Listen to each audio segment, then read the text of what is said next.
Yo, what's up? Today we're talking about why you could never truly be yourself with women. If you're new to my channel, thank you so much for stopping by. My name is Kane. I'm the Silver Bachelor, and this channel is 100% dedicated to relationship advice for older guys. If you have not subscribed, please subscribe and hit that notification button because I'm dropping a video every day for you. All right, why you can never truly be yourself with women. And I have some personal examples, and I have a study that was done on this. And what do I mean by that? What do I mean specifically is three things. So, three things why you can't truly be yourself with women. You can't be the big kid inside you and goofy and like video games and this big kid that we all have in us with women because they'll find you annoying, right? You can't cry in front of women, and you can't divulge your true financial challenges with women. Women, at the end of the day, are very quick to spot weakness, and it's just in their nature. They want the strongest, the best protector, the best provider out there. They're hypergamous. They're always looking to upgrade. So they see weakness in a different way that men see weakness. So, for example, true story, a few women that I was dating, this was earlier on in my dating. Um, so I was married for over 20 years, and I've been single now for about 2 years. So in my first like 6 to 9 months, I'm trying to get back into the dating game. And I did this during my marriage where I'd be goofy and silly and I'd act like a big kid. And even some of my dates, they said, "Oh, you're so annoying." So, guys, do not be goofy and silly with women, or at least keep it down to a minimum, but let it rip with your friends, your male friends, okay? Let it rip with your guy friends because guys are totally fine with it. Women are not. They don't want an adult man to act like a child, but it's okay to act like a child around your dude friends, okay? So that's different. So don't act like a child around women. Just be very, very aware of that. The crying thing. So, personal experience, any time that I've cried in front of a woman, even if it was, I'm sharing a very personal experience that I had, trauma, whatever, they have this like, this, this disgust reaction.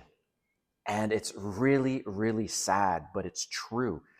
And I'll give you a perfect example of this. So that happened to me in dating.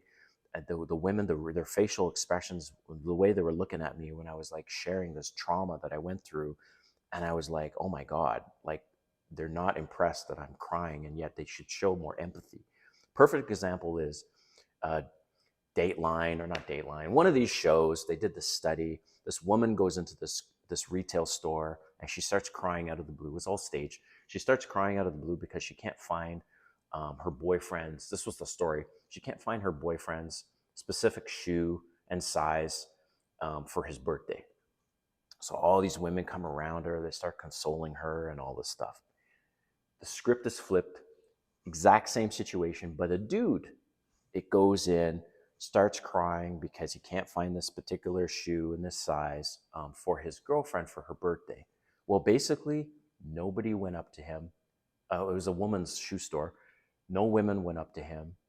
The women were kind of looking at him like, what the hell is wrong with this guy? And that's really, really sad that like a man can't show emotional vulnerability and weakness to women and cry in front of them without the women being basically disgusted with it.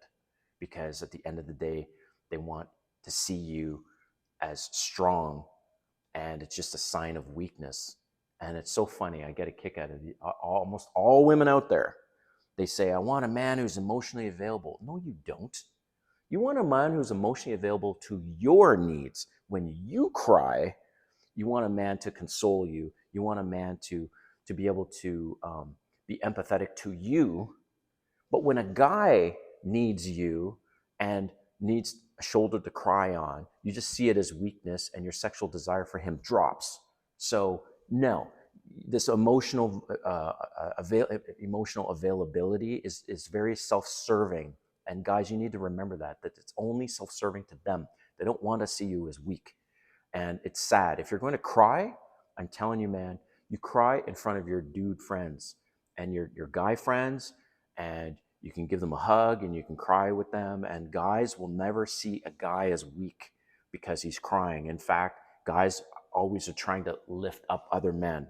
So be careful of the crying. Cry in front of your guy friends. Watch out for that with women. And last is financial. So you cannot be yourself with women by divulging your financial mistakes or your financial challenges. Again, they will see you as weak. If you went through a bankruptcy, oh hell, you better not mention that. If your credit score is not great, you better not mention that. Like, the only time these conversations really come up is when you're married.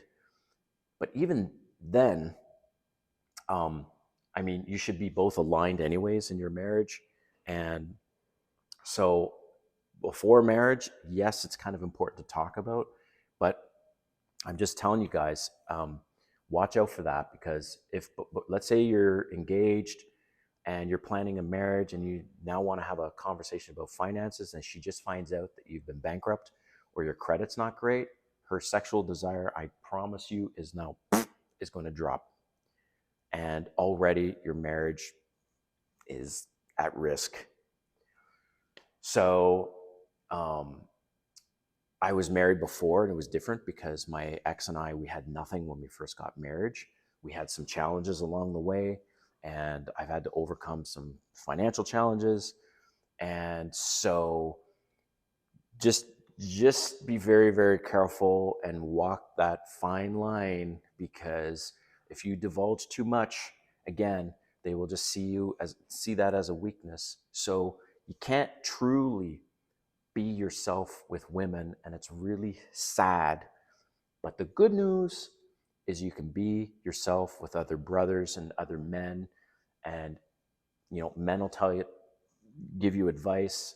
They'll accept you for who you are. They'll help build you up.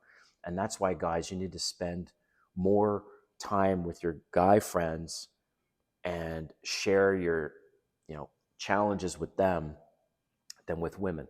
So let me know what you think in the comments, if you had challenges with this, and what's happened to you when you've said something about your financial mistakes to a woman, or you've cried with her, or you've been a big kid around her. I want to hear your stories. And so until next time, man, thank you so much for watching, and we'll see you soon.